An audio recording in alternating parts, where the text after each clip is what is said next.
Okay, so we are doing Mishlei 1625, all right, which we'll first translate and then I'll comment on why this is going to be a challenging pasuk. Okay, so Yesh derech yashar lifnei ish va'achrisa darche maves. How'd you translate that?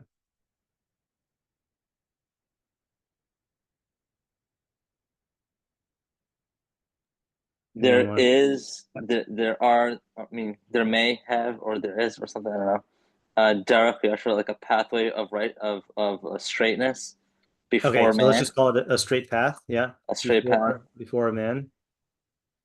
I'll say before. and ve'acharita, and behind, Close, close. beforehand, Nope.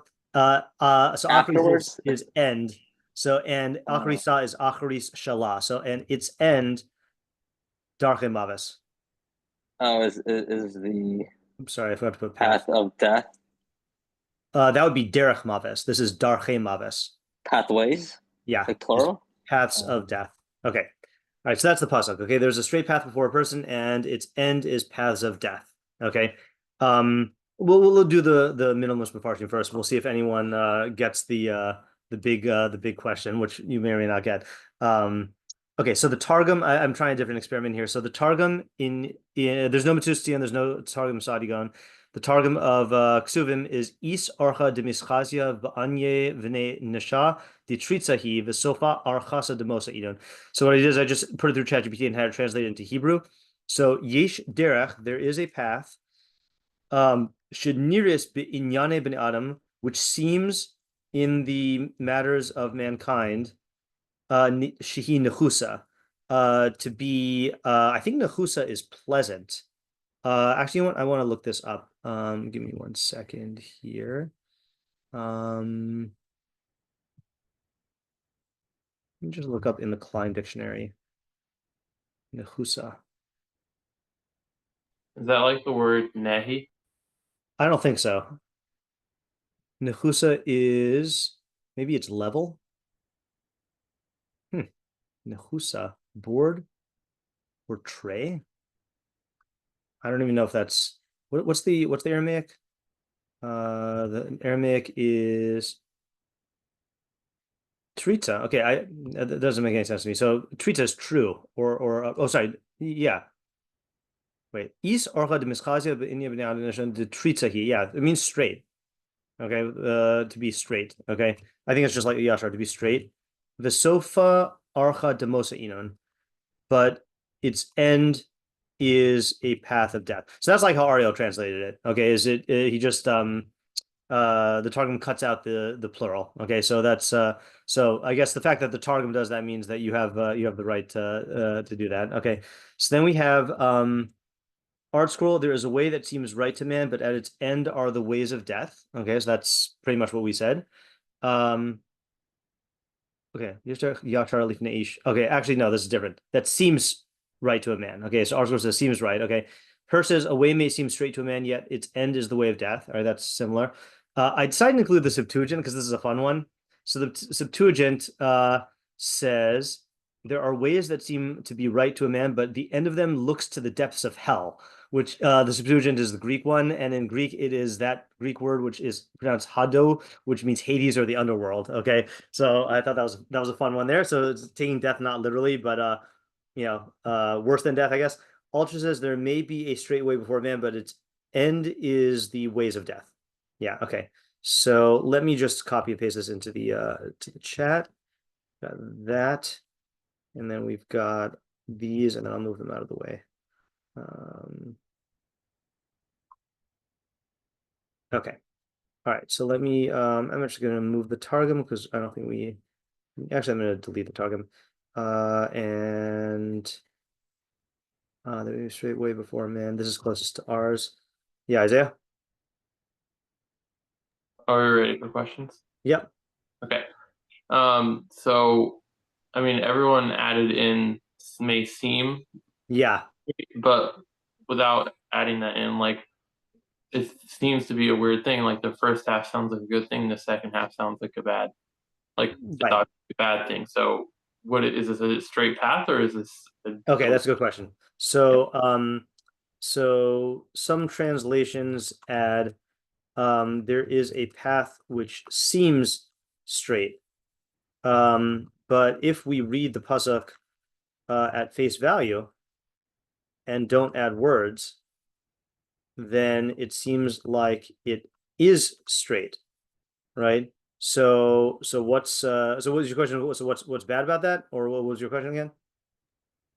I mean, I was thinking like straight paths are good things, but darkei mavis are bad things. So is this path a good path or a bad path?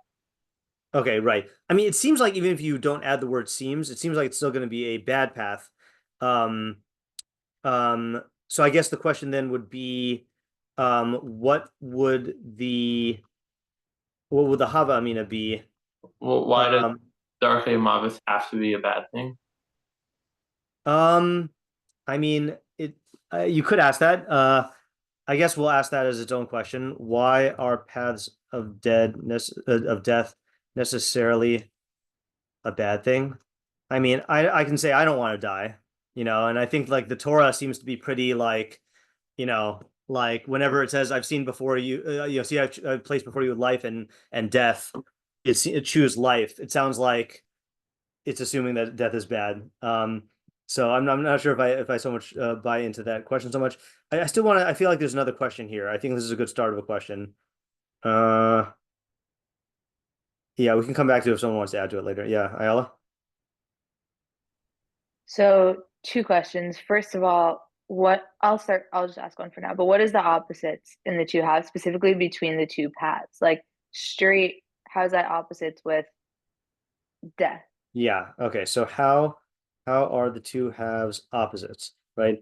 Straight paths and paths of death don't seem to be opposites. Yeah.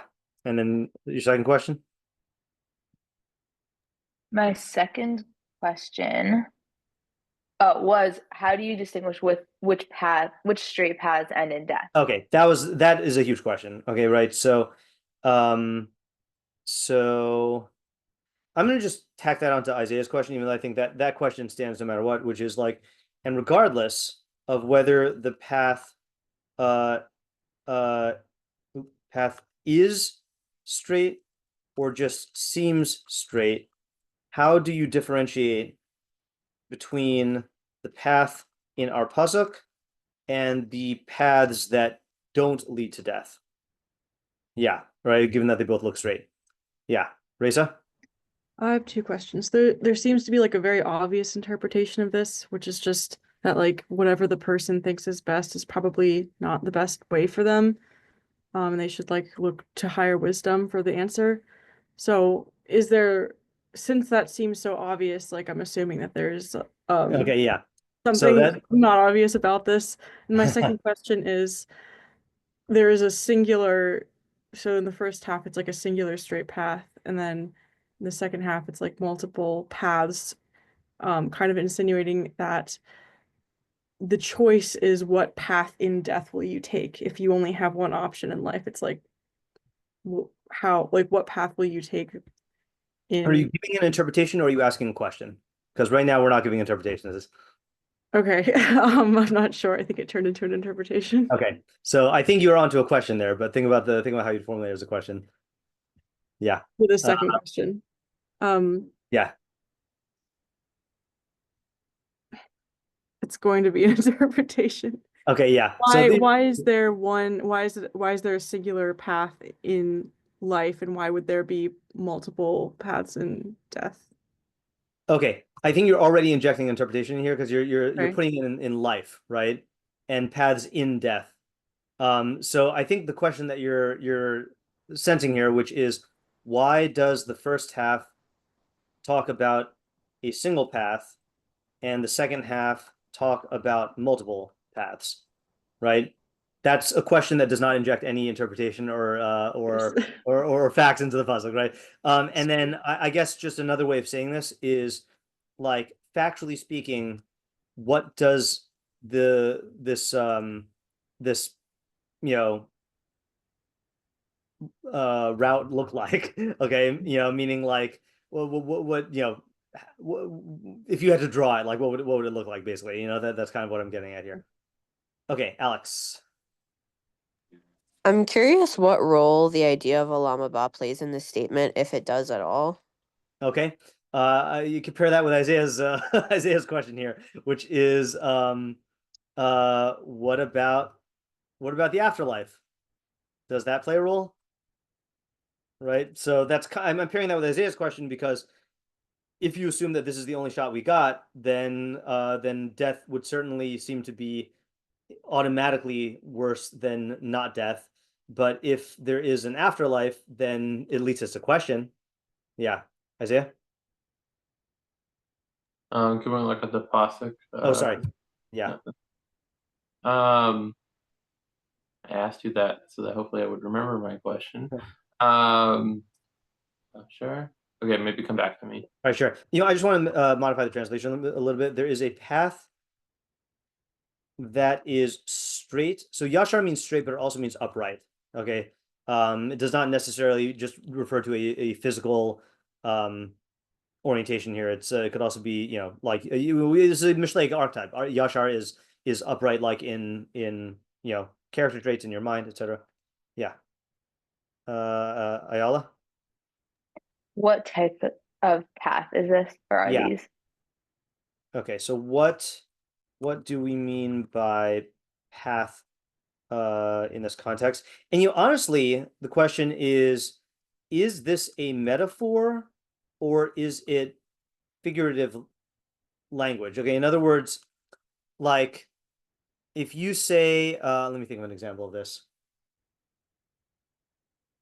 Like, okay, maybe there's a better term than metaphor versus figurative language, but for example, if I say like the early bird catches the worm, right? So that's a metaphor.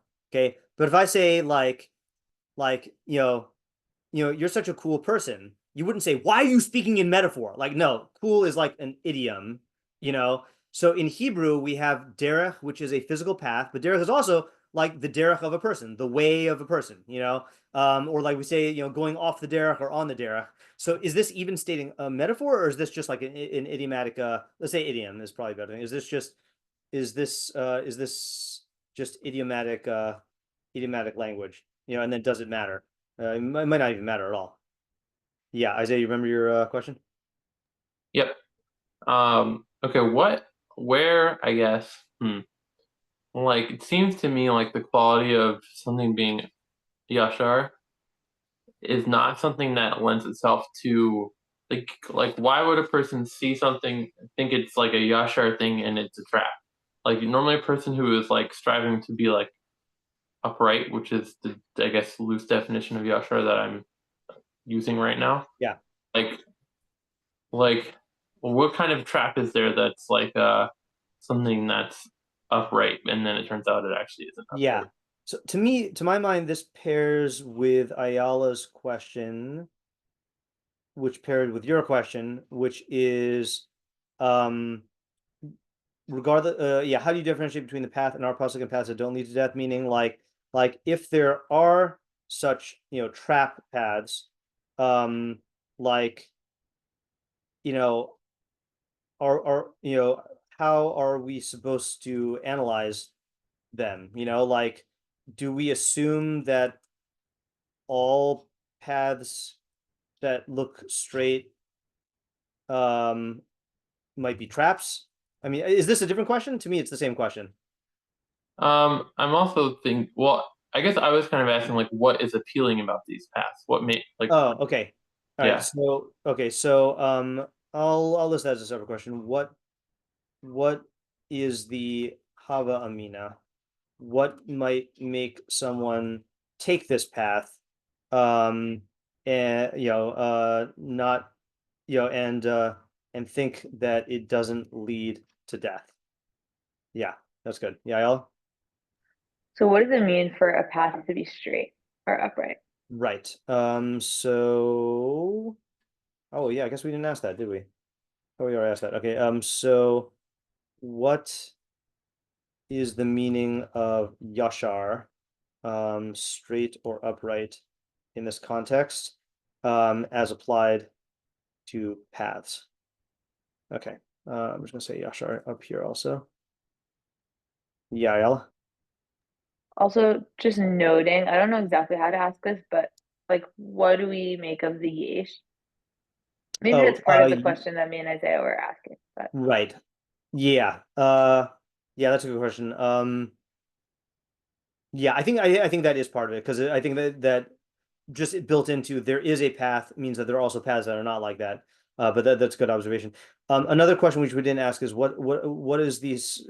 Why is it necessary to say lifnei? I mean, is that just describing the scenario, or is that conveying some sort of idea? Because in other words, I think the reason why these mafarshim are adding the word seems is I think they're getting that out of lifnei. Like before a person, it is straight, but like later on, it's not. I'm not going to ask that as a separate question, I guess. Yeah. Yeah, Ella? did we ask? I'm not, maybe we did ask what the paths of death mean. No, I don't think we did. Yeah, and I think that question has to precede Isaiah's question. So I'm just going to put this here, which is what is meant by death in this context, and then like what are these? What makes these paths of death? Yeah. Okay. Now there's one question which I guess theoretically, well, I guess I don't even know. Ariel might know this question. Okay. So I was looking at this and I was like, yeah, I teach this pasuk a lot, because this is one that I teach in my introductory Mishlei curriculum. And then I actually realized this when I was looking through the commentaries and did not find that much. I also looked in Rav Hirsch's thing and he didn't even translate it. I was like, what's going on here? And then I realized this is one of those psukim that appears in Mishlei twice verbatim. Okay.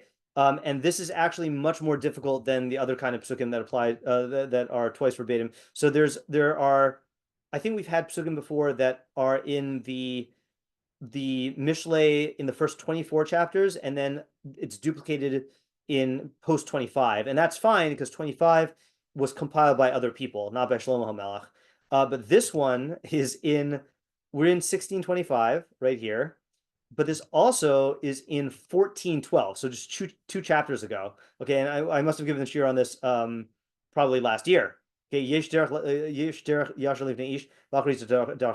okay, so so the question is, what do we get from the fact that this is a duplication, an exact duplication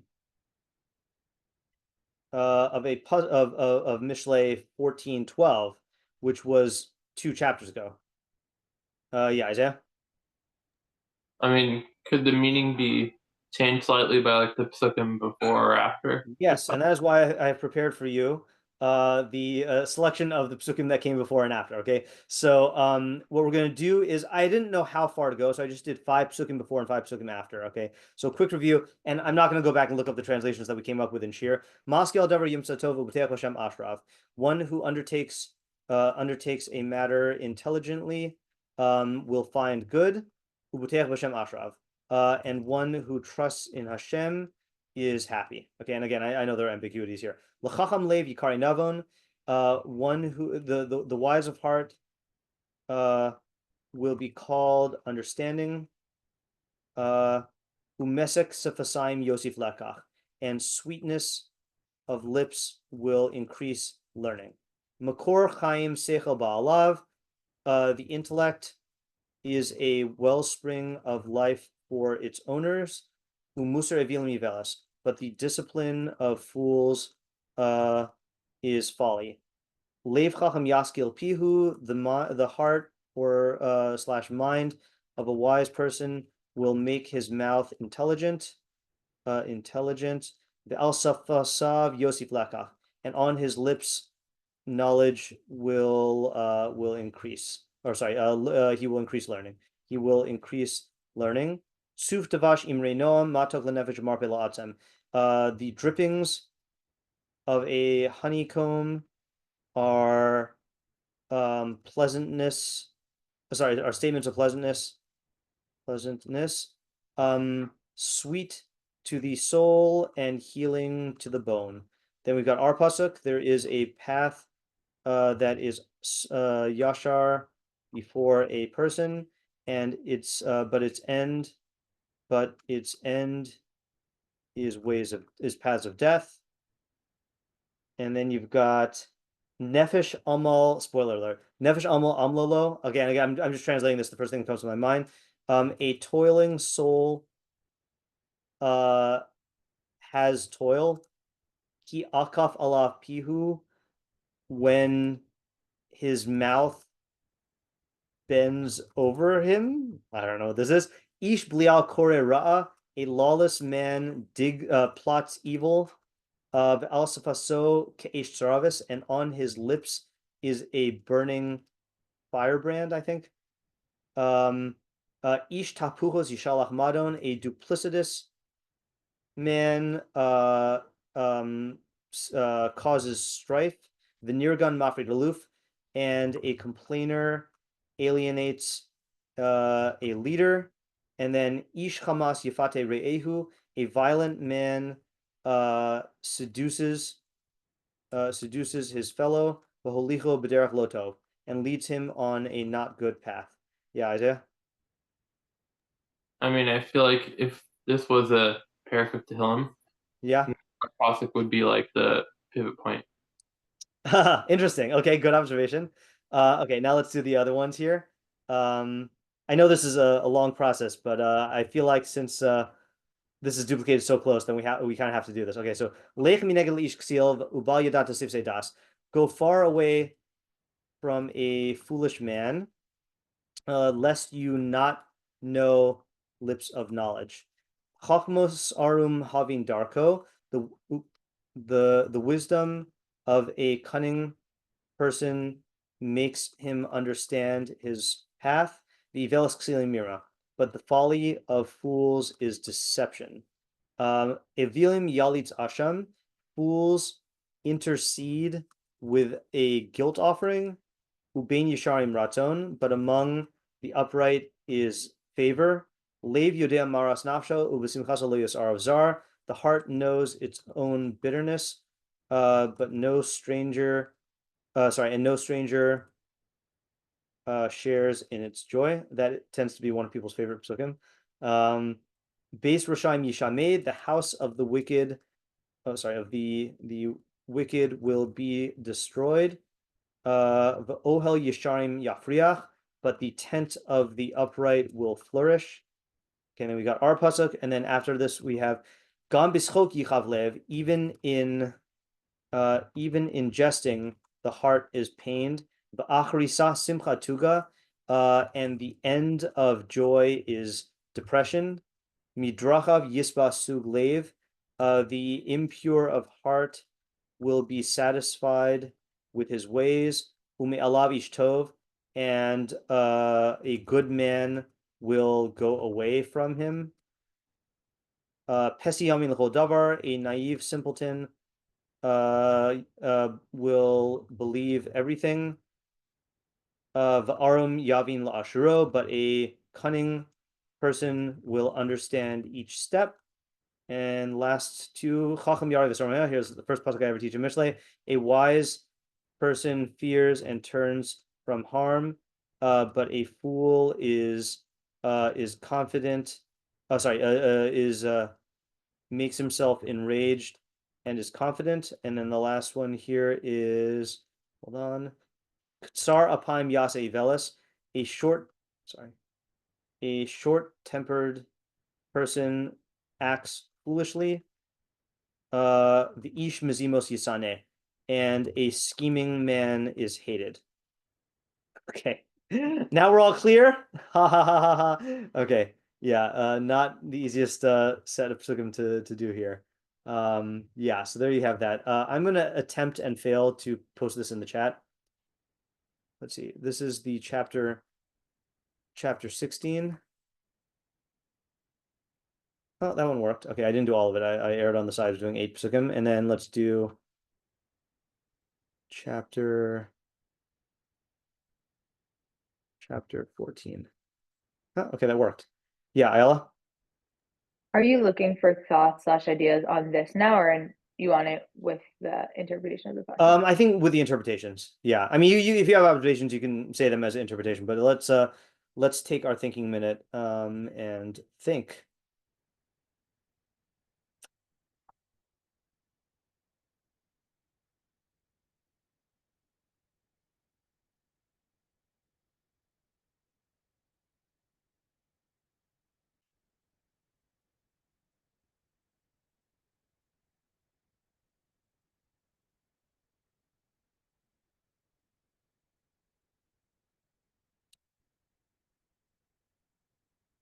Okay. And remember, just basic methodology here is whenever you have a pasuk that seems obvious, there's two ways to to proceed. One is get the obvious out on the table and examine it, find holes in it, find areas where it needs to be developed, and then move out from there. And the other approach is to pick a starting point that is completely like not in the realm of the obvious. Like find the thing that doesn't make sense and then work from there. So who has an approach?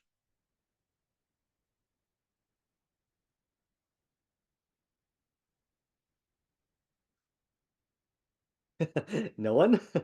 Okay, Ayla. Okay, I have two thoughts. One of them is the obvious idea. The other idea, I think I sort of remember from last time I learned it. Okay. So I'm not sure if I should, I don't know, what should I?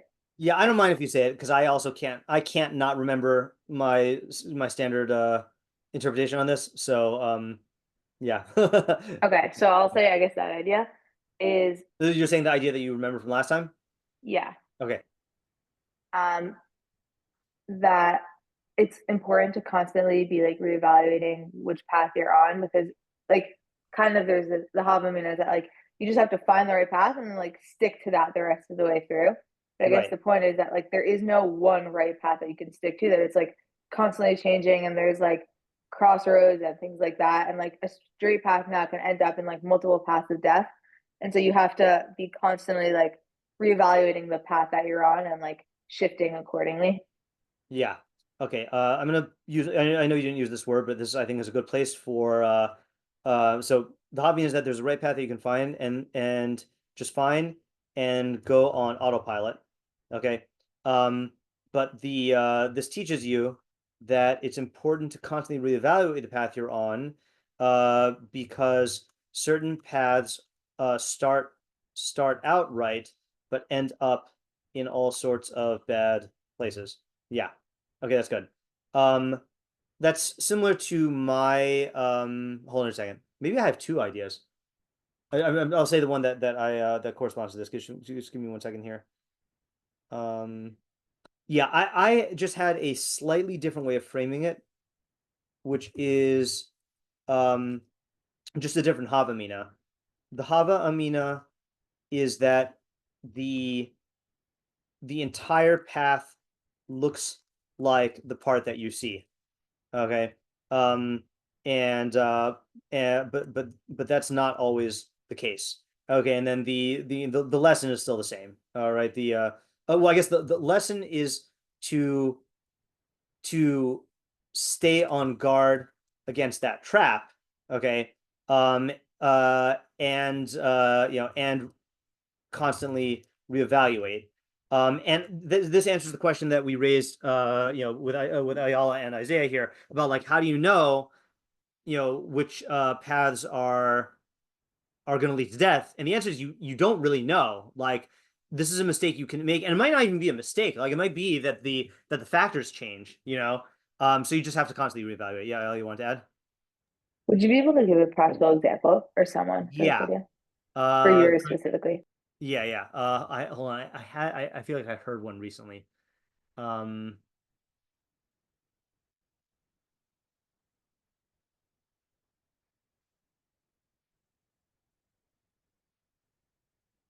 Well, I mean, I'll give one in abstract, and you can plug in whichever one you want. Which is that sometimes you can have a good leader or a good political strategy or a good like organization that is perfect for those circumstances. But the mistake is that, or the problem is that the world around them changes, and that path ends up inhibiting progress or like worse or causing harm, you know?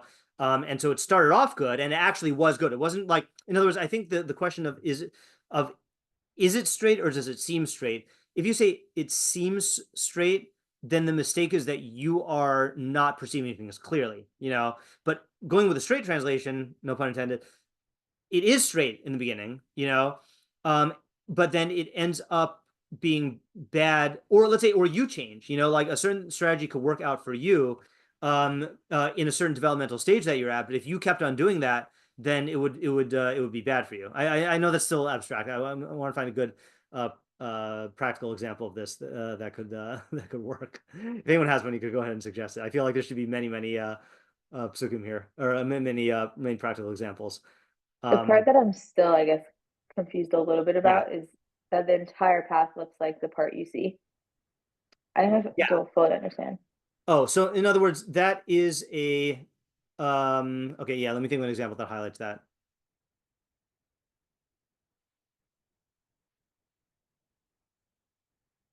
If anyone has an example, you could just jump in. I just want to find a good example that highlights that one quality.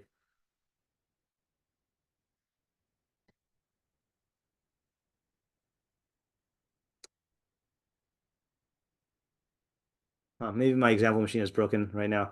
I mean, yeah, maybe something I thought of is like maybe a person might think that like the best thing for them to do is like, let's say you learn, so like you think like the absolute best way for you to perfect yourself is to like do more of learning the way that you already do it. Like possibly either you need to pivot and like the way to improve yourself most will be to like learn in a different way or like to do something else with your time some of the time and like do chesed, not learn all the time. Like maybe that would be best for you. You just it doesn't necessarily have to be more of what you're already doing. Right. More. Yeah. Well, I think that's a good example. I think maybe what we need to get down to here also is to define what we mean by derech. Because if derech means a way of doing something versus like a sequential like like a sequential trajectory, then you could get two different ideas, you know? So let's say like Isaiah's approach is derech is like a certain way of doing something, like a methodology of learning or a schedule or whatever, you know. But there could be a sequence in which the first couple steps are actually good, but then but then it goes into a bad direction, you know. Like for example, I'm gonna give this one off the record, annoyingly. So we just gave a really good example, but if we find another one that I can record, then someone feel free to share it. Yeah, Alex. I had an idea about why there are two different places this okay. pasuk appears. It seems like, at least to me, each section within context are kind of almost heeding a warning to a different kind of person. Okay. Whereas in wait, let me check which one it was. Nope, I can go up. In 14, the Oop, you muted yourself. Sorry, thank you. In 14, the context around it talks about wicked people or wickedness.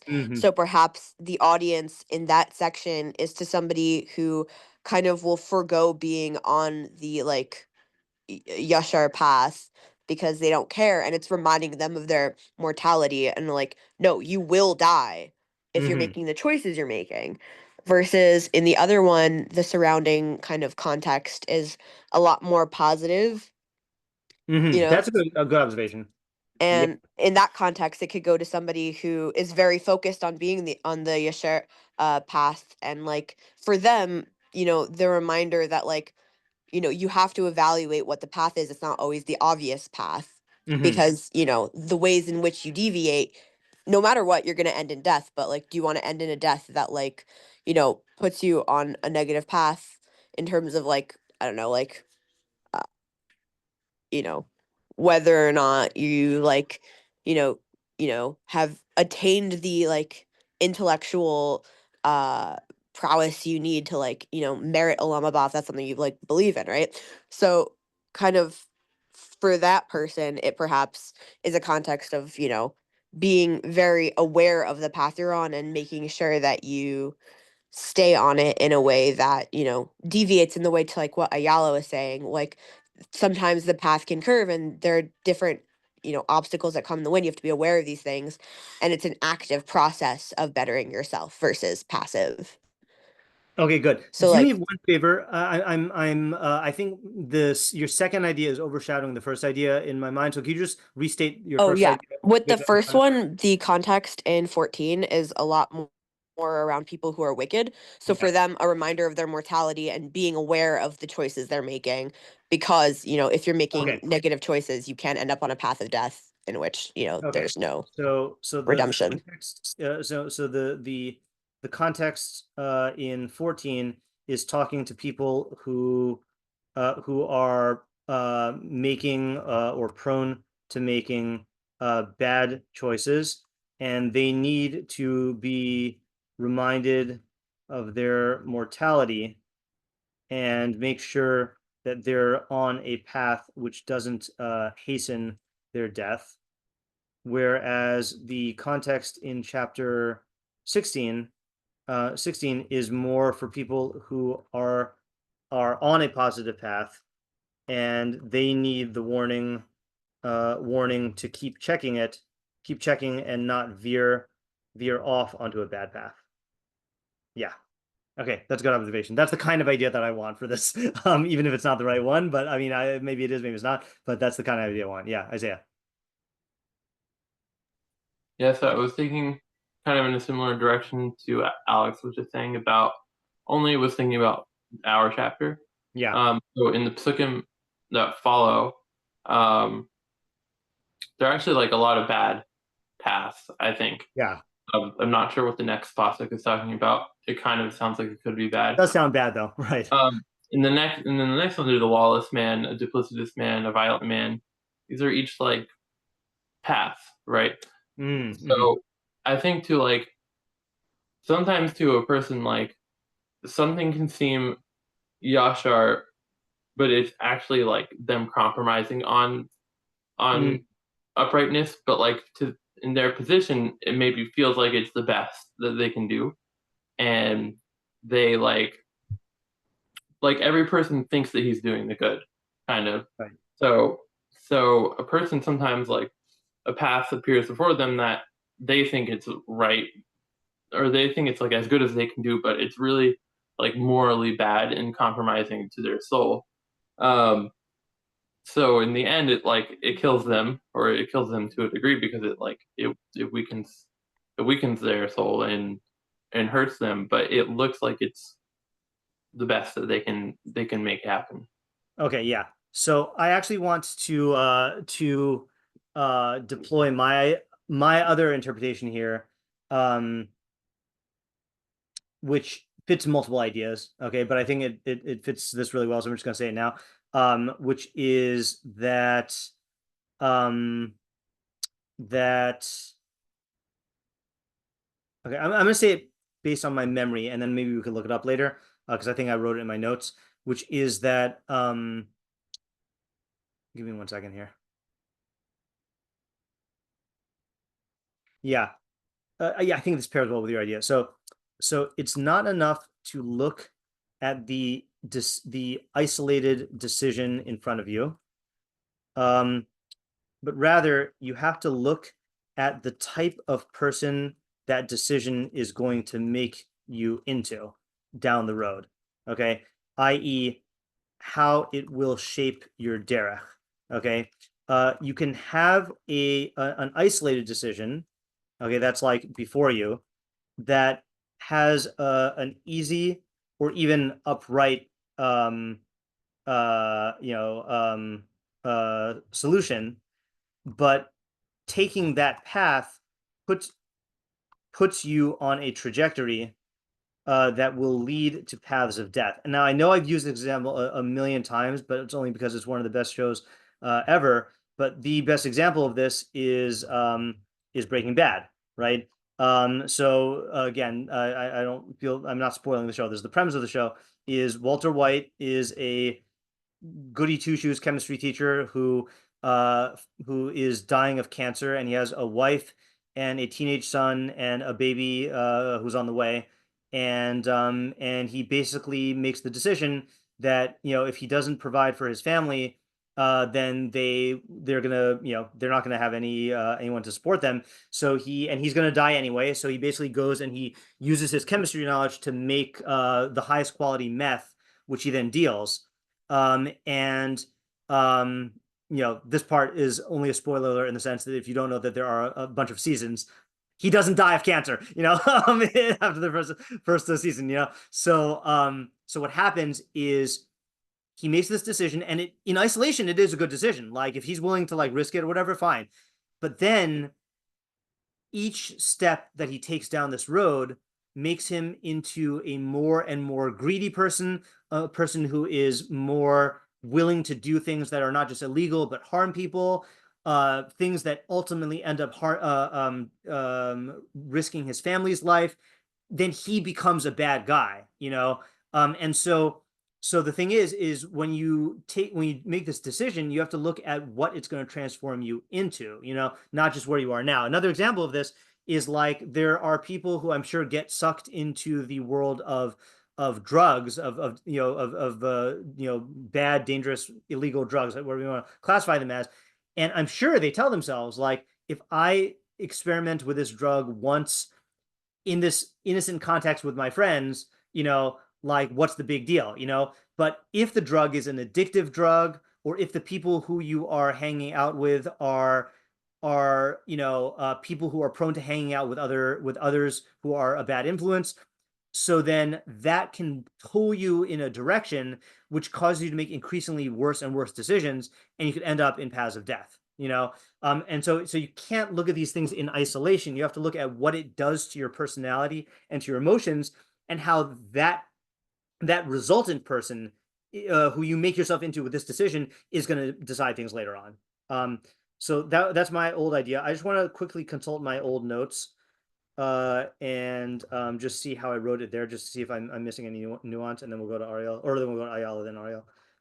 Let's see, I have to look, I guess, on 14:12 and 16:25. Okay, so it's not there. Let me look at my old notes. Ideas in Mishlei.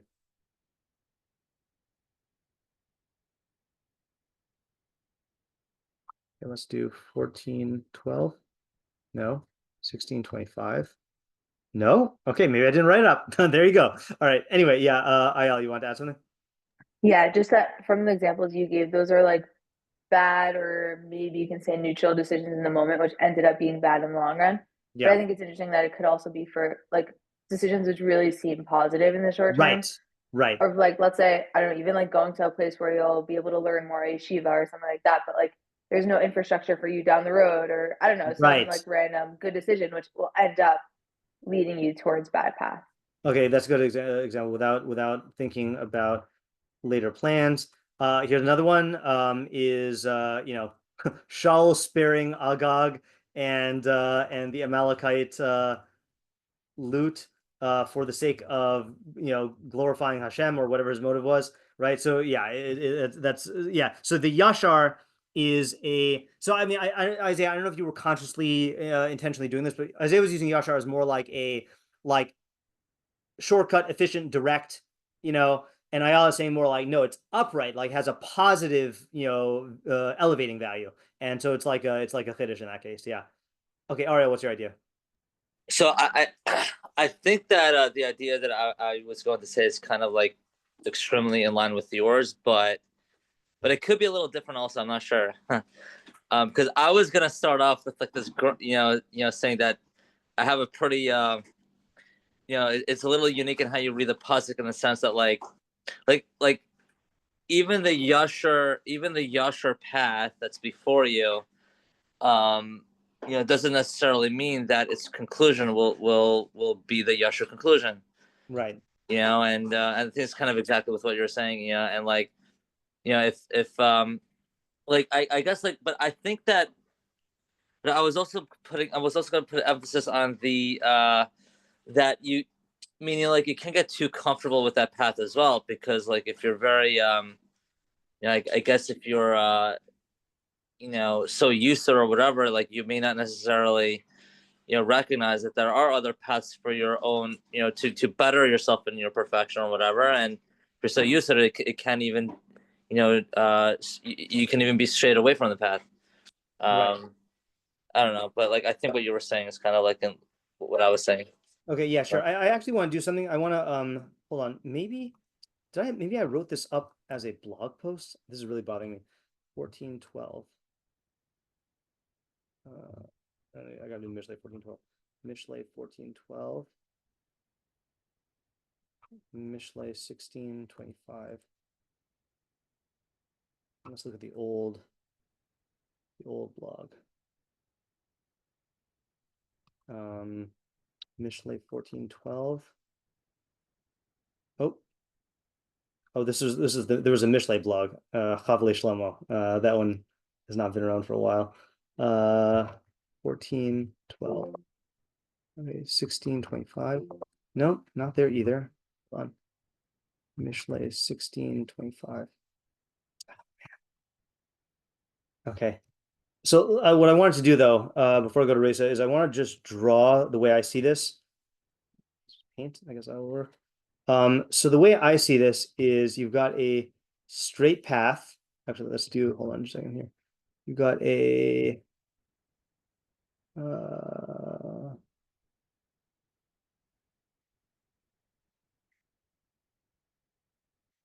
why can I not? Oh, all right, whatever. I'll just do a straight path. Okay. But oh man, this is not working. Oh, okay, forget it. Forget it. I don't even need this. All right, Reza, go ahead. Okay. I know the I was artist. also- Yeah. I was also trying to visualize what it would look like. Yeah. Like, think about Hold drawing on it. a second. Wait. I definitely have a PowerPoint on this because I've used it in. Oh, sorry, 1625. Oh, okay. This is an old class from 2012. Like this. Okay. So there's a straight path in your own eyes, and then there's a crooked path. Oh, maybe this is a slightly different idea. And the straight path leads to paths of death, but then the crooked path leads to life. Okay, that's how that's one way I was picturing. I don't know which of our ideas this fits into, but this also makes the decision. We didn't ask the question like exactly like what the decision is. So I think in terms of I think this bolsters my idea of that I had on Ayala's, which is that don't think that the part of the path in front of you reflects the way that the path ends. Because if you're standing here at the crossroads and you see this crooked path, you're like, oh no, the straight path is a better path. Well, it may be a better path, but it might be straight to death. Yeah. All right, Reza, sorry I interrupted you.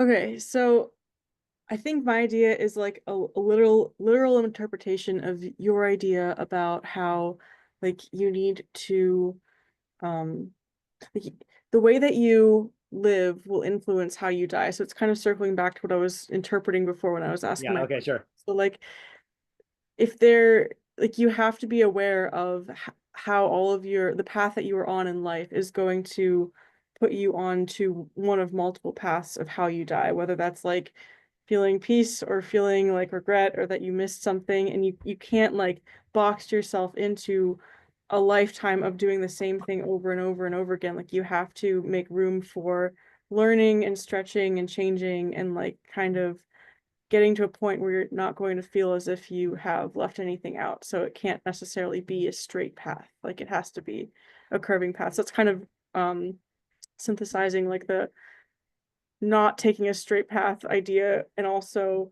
like the multiplicity of paths in death versus one in life. Okay, yeah, I actually want to just articulate this question that both of us are answering here, which is what is the decision? It's funny how we didn't I always talk about how like we can't just automatically ask the same questions, but here we really should have asked the question we always ask: what is the decision-making scenario, right? And specifically, is it here's a path that looks straight, but is it? Or here's a straight path and a crooked path. Which one do I take? I think those are two different ways to learn this. So Reza is saying that, so I get the main idea that the way you live will determine the way that you die, and you have to choose your life path with your death path in mind. Yeah, kind of. And then also going back to like how a straight path might not allow you to change and grow and learn in the ways that you need to. Like you have to think about how you want this one life path to be. And Right. I'm really curious why, like if there's anything to the plurality of like the death paths, or if that's just right. kind of a linguistic thing. Okay, yeah. So I actually think that that I had that as part of my idea, which is why paths of death. So this is not fitting into your idea, but in my idea is that but to answer your question is that there are almost everyone starts off with the ability, with the circumstances and ability to make good decisions and bad decisions. Okay, but there are paths that lead you down to points where the only decisions are paths of death. Okay, and there are no alternatives. Okay, meaning that let's say like in the Breaking Bad example, like he gets into a point where either he's going to end up meeting his end by the law, or he's going to end up getting killed by a bad person, or he's going to end up being betrayed, and he never had to have been in that position in the first place, but he made this series of bad decisions that got him to that point where all the options are bad, so that's how I like answering the paths of death question. And I think the other reason I like paths of death is because I think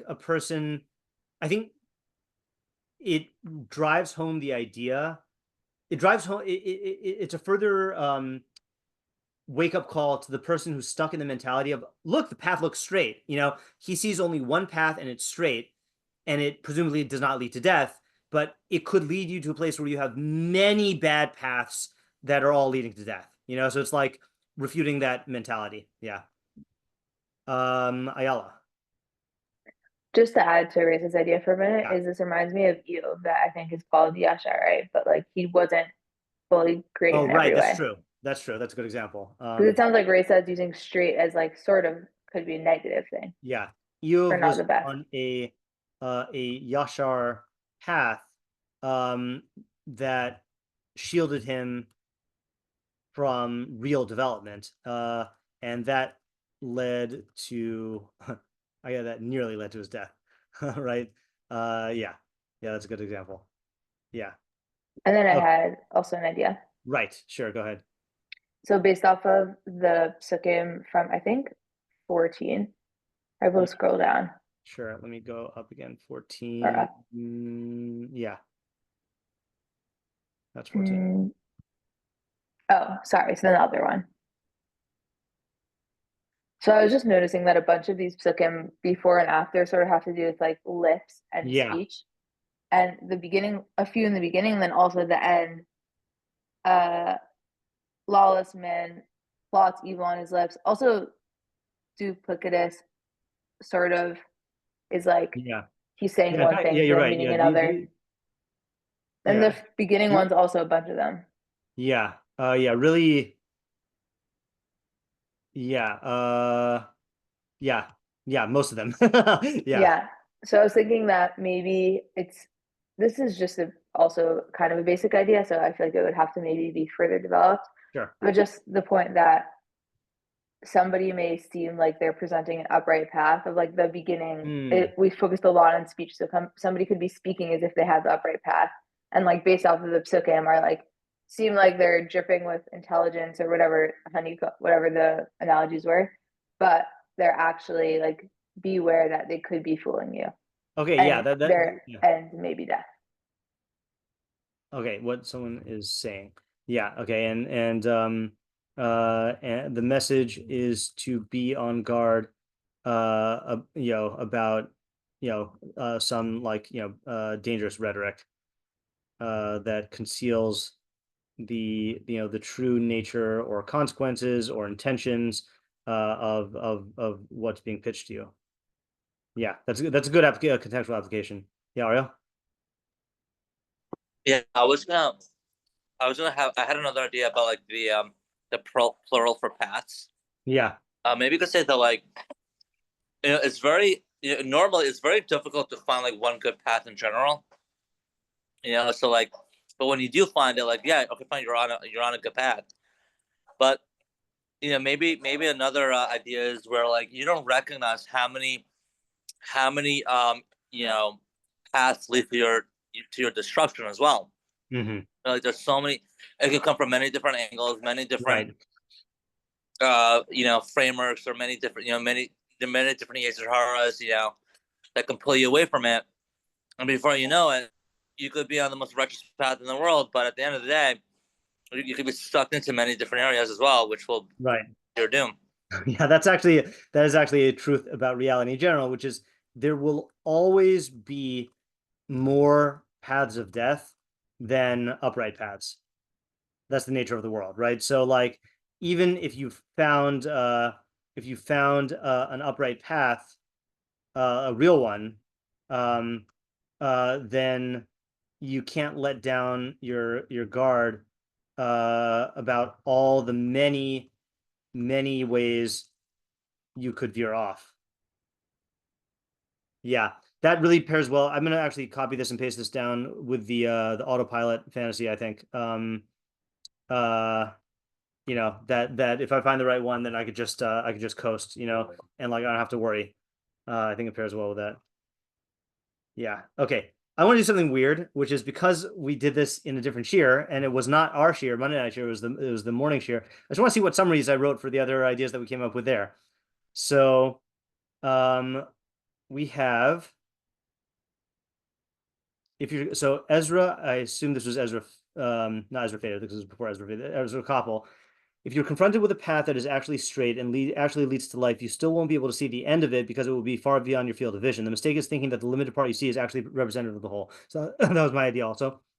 Isaac says the practical application is that you shouldn't form this mistaken judgment at the outset and then coast on autopilot. Rather, you should continually examine and reevaluate at every step along the way. This might be where Ayala was getting it from. If you listen to this, Ayala, I don't know if you... No? Okay. All right, good. So I'm mad, but I was thinking of something else. Okay, you got it, yeah. And maybe even back out once you're probably down the path. And then Ezra added again, another application is the form of the sunk cost fallacy. Okay, that's a big one, right? Which might compel you to finish the path. In reality, that stubbornness stems from the ego, not wanting to acknowledge your error, not wanting to acknowledge that reality doesn't conform to your preferences, wanting to get the accomplishment of finishing the path. So this is not so much an idea from the pasuk, but it's a very important idea to help you not make the mistake in the pasuk of saying, well, I'm in so far already. Chaim said another application is to slow down and think about the path that you're about to embark on, even if it's easy. Just because a path is free of obstacles doesn't mean that there isn't stuff to think deliberately about, including the obstacles down the road that you're not thinking about. That's another good one, right? It's like there are a lot of paths that are good paths, but they just are obstacle free at the very beginning.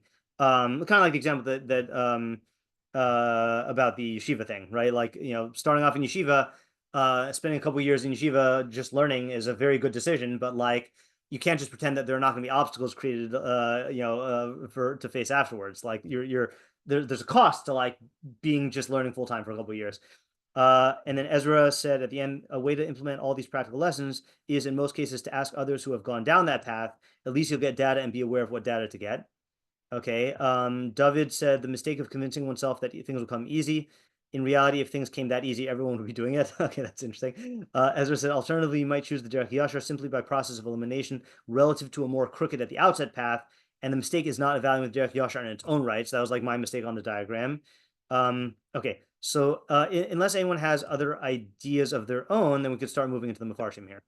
Yeah, I must have missed shiur that day. Yeah, I guess so. Yeah. I didn't see your name there. There's no way I wouldn't have said something. Yeah. But it ended up being helpful because you were able to think about it fresh here. Okay, so let's look at this. What I did was I took the mafarshim we usually use, and I put both of them side by side. Okay, so this first one is perplexing to me. Mitzudas David. Okay, lifnei ish. Okay, so he says before a man. L'fi ru'us einav, according to his perception. Okay, and then v'achrisa, and its end, achris haderech, the end of the path of that path, derech hahu holech el darchim mavis, leads to paths of death. So that's what he says on our pasuk. Okay, and then for the one in 14, he says he has a different dibra maskil, upright before a man. Nire be'enav ki yasharhu. It seems to his eyes that it is upright, and then and its end aval sof hadavar hu midarchei mavis, but its end is one of the paths of death. Okay, now this is an unprecedented methodology question. Okay, or it's not unprecedented. I've seen Metzudas David commenting on pasukim that appear in multiple places. I don't know about in Mishlei, but in other books of Tanakh. In fact, hold on a second. I just want to do an experiment here. In our complaining pasuk, Divrei Nirgan, I think he says the same thing in both places where it appears. So this is the words of complainer are like blows; they descend to the chambers of one's belly. And Metzudas David here says, Divrei mislonin. Okay, I'm just going to compare them visually here. Because what I'm trying to look for is, does he always... Yeah, this looks like the exact same thing. No, it's not. Divrei mislonin, hema kashim kamakos hamashabros. V'od hema yordim chadrei baten, v'od yordim aval hamakos hema me'al haguf me'mal, v'komer hena hamakos asher hema me'al noach l'rapos. So it's just a little bit wordier. Okay, fine. So the question I have here is like, is he uses different words? He could have just copied and pasted, Is he saying two different ideas? Or is he just saying the same idea in different words?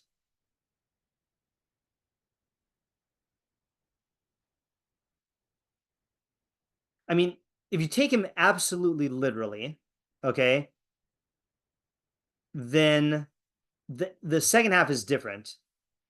Because he's saying in ours, the end of the Yashar path leads to paths of death. But in the chapter 14, he's saying that it's one path that at the beginning is straight, and then it is one of the paths of death. Not that it leads to the paths of death. Again, I don't know if that's a difference if I'm reading too much into it. If no one sees anything right away, then we'll move on. I just want to try highlighting it.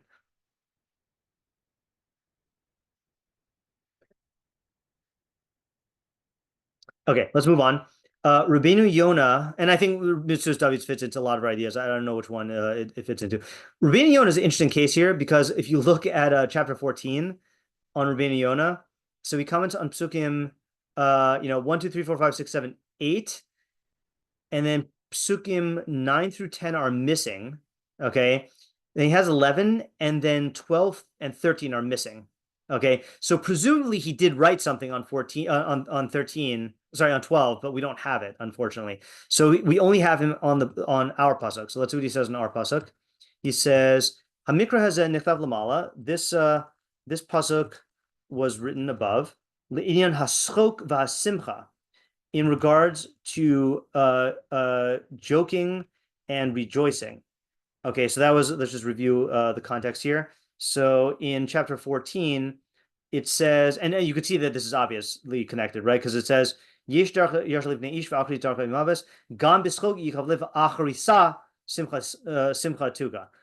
ingesting the hardest pain, and the end of joy is depression. So it's clearly parallel phrasing here. So he's saying those two are a pair in our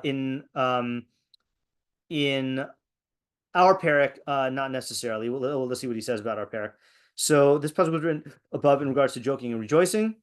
Shenirim derech kasher mutter, which seem like a valid and permissible path. The achrisa darchim aves, but its end is ways of death. Kamoshi nisbar acharav, as was written afterwards. Gam b'schol yichav lev, even in joking, the heart is pained. Okay, so he doesn't explain it because, again, presumably he explained it earlier. Be'ata nichtav hina al inyan hamikra haba acharav. Oops. Okay, I didn't look at that ahead of time. So he says, now it's written about the subject of the pasuk after it, which I guess we'll have to wait till next week to look at that. All right, sorry, I didn't realize he was going to do that. Okay, Meiri says on. Let's actually look at 14:12 first. So he says, actually, you know what I'm going to do? Hold on just a second. I actually have to end today at before 8:30. So I'm going to go ahead and cheat by ChatGPTing it. Let's translate this commentary of the Meiri on Mishlei 14:12. Okay, so he says, there is a way that seems straight before a man is the end of the ways of death. This verse contains both an overt and a hidden lesson, which together convey a single idea. It is well known that human nature gravitates toward pleasure and desire while recoiling from diligence and toil. However, a person has the ability to subjugate his nature and make it subservient to his intellect, as it is stated, see, I have placed before you, and you shall choose life.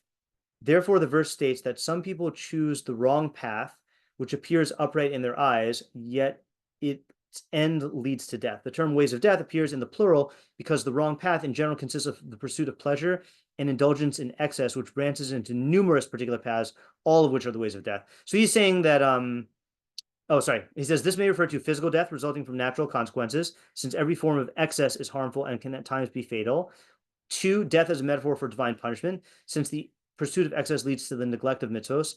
3, death of the soul, signifying the ultimate spiritual downfall. Finally, hold on a second here. Oh, I hate it when it does this. See, now it looks like it's paraphrasing, not translating. Sneaky. So I can't ever rely on ChatGPT wholeheartedly. It's ways or ways of death. Maybe we'll see in the next 2 years, 1 year. Yeah. All right. Fine. What does he actually say at the end? V'derech yimtza b'lashon zachar b'lashon nekeva. Oh, so he just says that it's in masculine and feminine. All right. Fine. Yeah. So that's what he says here. And then in ours, I'll translate this as short. Hapasuk haba acharav. Oh. Wait a minute. It's a little more yesh shehishivu hena l'kachur im shalafan. Oh, sorry. Yeah, he says. So he points out that this pasuk is written elsewhere, and he says v'efshar shehishivu hena. It's possible that this pasuk was replicated here l'kachur im shalafanav, to join it with what came before. Shachachma, that wisdom marpe la'atem, heals the bone. Vaxilus, but foolishness, im heyoso yashar v'arev levalav, even though it is right and sweet to its masters, achariso lara, its end is for harm. Kenyan, as it is stated, arev leish lechem sheker, the bread of falsehood is sweet to a man. Of achar yamali piu chatzatz, but afterwards his mouth will be filled with gravel. Yeah. So he's connecting to the pasuk beforehand. Let's just look at the pasuk beforehand one more time. Suf Davash, the dripping to a honeycomb or statements of pleasantness. So it's funny. It's almost like Ayala's idea but not about listening to someone else, but about your own speech in Chachma, basically. Like you could speak in Chachma or you could speak in foolishness. And foolishness is sweet, but in other words, the prior pasuk is talking about a sweetness of speech that is actually good for the soul and actually is good for you physically as well, based on how we interpreted that pasuk last time. But there's another kind of sweetness that is foolish sweetness that is has deathly effects. And I think this actually pairs well because healing and death are opposites. So regarding the opposite question, it's not that yashar and death are opposites, it's that this whole pasuk is an opposite to to the pasuk before it. The pasuk before it was about chachma and how that's enjoyable and beneficial to you for your soul and for your physical life. And then there's foolishness, which is detrimental on all three grounds as well. So I think that's a good approach. Let's look at the Ralbag. Ralbag has two commentaries here. Ralbag on, let's do 14:12 first. Shechashiv shehe yashar mipnei helam mimeno ha'emes. So the person thinks that this path is straight because the truth is concealed from him. The truth of it is concealed from him. Ukvar yire besof ki acharisa hi lahagia al drachim movilim al mavis, and it can be seen that at its end are paths that lead him to death. Even though that path itself doesn't involve a sin or guilt. Okay, we'll come back to that in a second. I just want to do his commentary on our pasuk on Mishlei 16:25. Hine yimtza derech shehu yashar lifnei ha'ish. You'll find a path that is upright before a person. V'lo yargish bara hanimshach mimeno, and he doesn't sense the harm that will come from it. Ki achrisa hi darchim mavis, that its end is ways of death. V'hine ha'ish hachacham, ways of death.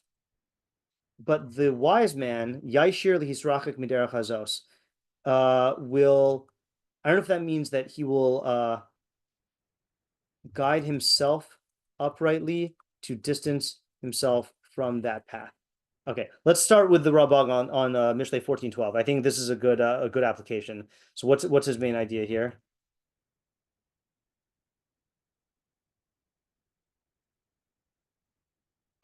Yeah, Ayala. To me, it sounds a little bit similar to your Breaking Bad idea, but maybe a little bit more nuanced, that this path itself could be good or seem not bad at all, not have any like overt sins, but Yeah. you'll end up in a place that will lead you toward closer towards a path of death. Right. Yeah. I think this is also similar to my idea. So there's so I'll state it and I have a different movie example. Right. So don't evaluate all paths based on whether they involve a direct sin or directly incur guilt. Okay, you can have a path that is sin-free but leads to a path of sin and death down the road. Yeah, so the example here is a different movie, is Lord of War. Okay, I think this was about, I have to double check. Love that movie. Yeah. Okay. Oh, Do you remember if it was based on a true story? Yeah, I think so. It was with what's that famous actor's name? Nicolas Cage. Nicolas Cage. Yeah. Yeah. Plot follows an unscrupulous Ukrainian-American man named Yuri Orlov, played by Cage.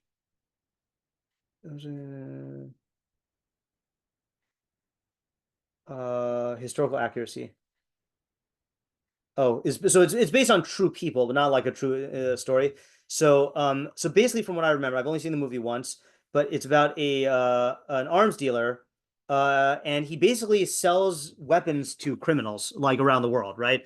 So similar to Breaking Bad, but this is better for the Ralbag, which is that he basically says, look, criminals are going to buy weapons anyway, and I'm not saying, like, if you sell a gun in a store in America, people could use it to commit murder, right? Does that make you a bad guy? No, you're just selling weapons, you know?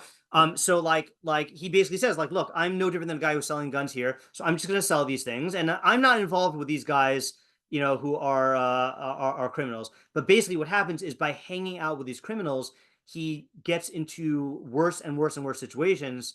And the only scene, I remember a couple of scenes, one of the only scenes I remember is he like wakes up, I think he like did drugs or was involved in alcohol or something like that, and he's in Africa somewhere, and like he wakes up realizing that he slept with these like he had unprotected sex with a bunch of these like women who were in the middle of Africa, during like, AIDS outbreak or whatever. And like, it's one of these moments that he has like, how did I get here? And the way he got here was he just told himself, well, I'm not doing anything. I'm not committing murder. I'm not stealing, but he was hanging out with this whole crowd and his morals were being corroded. And it led him to this place where like he ended up, being involved in really dangerous stuff. So I think that was that's like what the Rabag is saying here. Now, in our pasuk, is the Rabag, is this a new idea or just a new application? Because the thing he is definitely adding is saying that the wise man will guide himself uprightly to distance himself from the path. He's probably getting that from all the pasukim surrounding our pasuk that had to do with the wise. And maybe like Isaiah's point that there is a pivot here, that the first, all the pasukim before ours focus on the benefits of intelligence, and the pasukim afterwards seem to talk about flaws. So the question is this a new idea, or is he just like saying an application from here?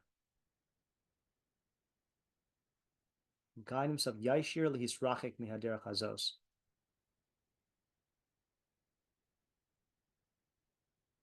Yeah, it does not quite look like a new idea. Yeah.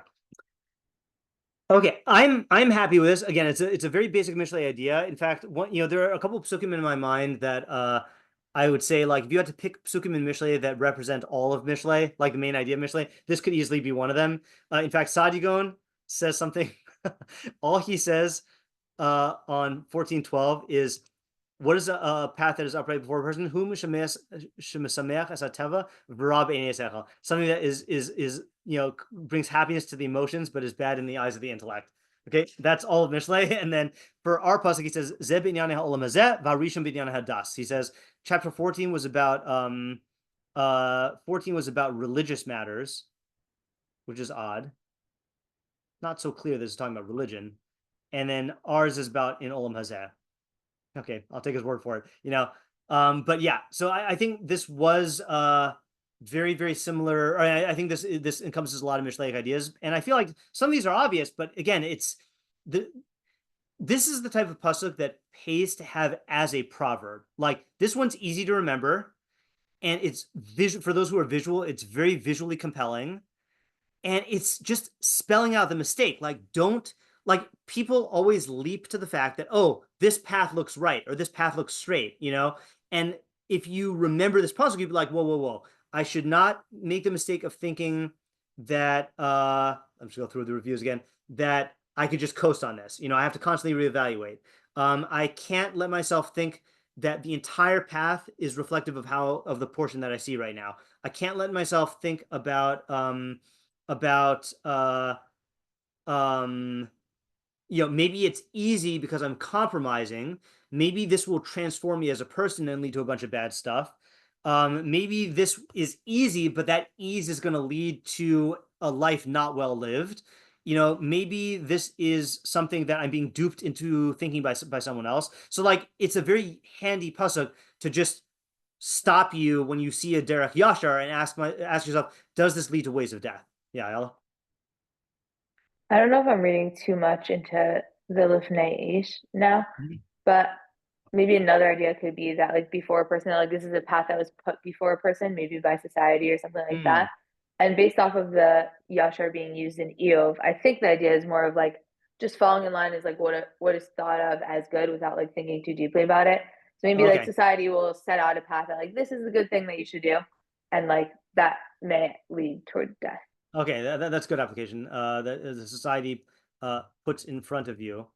Okay, so for example, go to college, right? Make money. Follow American values. And the simple, single-minded, like following of that path could be could lead to real harm, like Eov's mistake. Yeah. Okay, that's good. Okay, always good to start thinking about Eov also, because that's where my path is currently leading. Okay. Thanks for coming. This is a good. I'm really happy with the haul here. I was worried about whether we were going to get anything worth learning, but we did, as we always do. All right. Till next time. See ya. Thank you. Have a good night. Thank Have a good you. night.